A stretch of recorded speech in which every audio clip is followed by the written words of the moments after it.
Hi, this is Rob from We Have Been Watching with 5 thoughts on Creed 3. Creed 3 continues the story of Adonis Creed, played by Michael B. Jordan, yet again obviously, and this is the latest entry of essentially the Rocky franchise, which has been going since 1976 really. However, what's so unique this time is Sylvester Stallone didn't write this chapter, nor did he direct it. Neither is he even in it. He did appear in Creed 1 and 2, but he refused to appear in this one, he says, because he didn't like the direction that the script was going. And he's also been very vocal about issues with the rights holder from the Rocky franchise.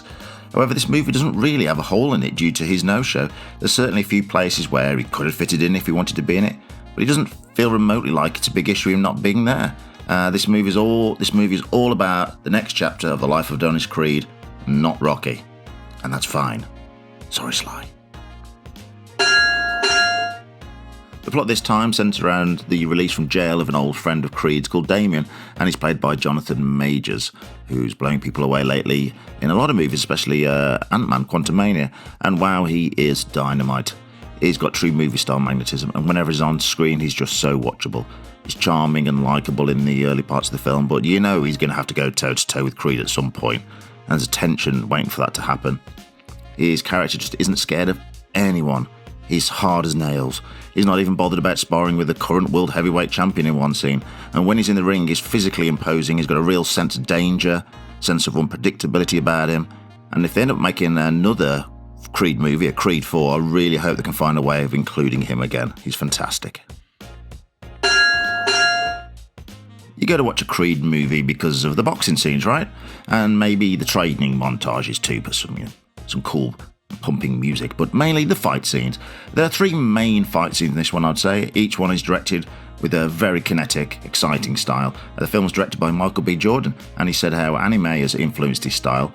The camera sort of weaves side to side with the boxer, and then he goes to throw a punch, the camera rushes in, then it'll suddenly slow down to show an impact.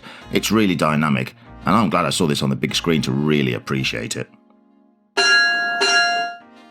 So, as I mentioned, this is Michael B. Jordan's directorial debut, and you just wouldn't know it. It's assured and it's confident, it's well paced, it keeps all the characters consistent to the previous 2 chapters. As I mentioned, the fight scenes are really explosive. What can I say? I'm really looking forward to see whatever he directs next. If this movie has a real weak spot, it's the family subplot of what's going on in the Creed's family life. It feels like it doesn't really go anywhere. Tessa Thompson's character this time has very little to do. A lot of time is spent on Creed and the relationship with his daughter, who's showing a passion for boxing.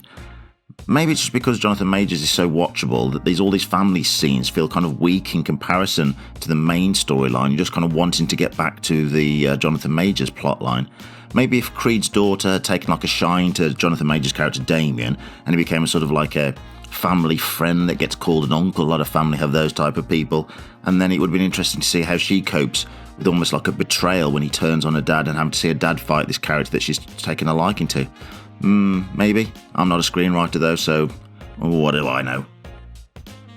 So overall then, coming from a lifelong Rocky fan, it's another solid entry in the franchise, Rocky franchise or Creed franchise, whichever way you see it. It's a solid entry, a little bit thin on some of those plot lines, but you come for the boxing, you stay for the boxing. In that area, it does not disappoint.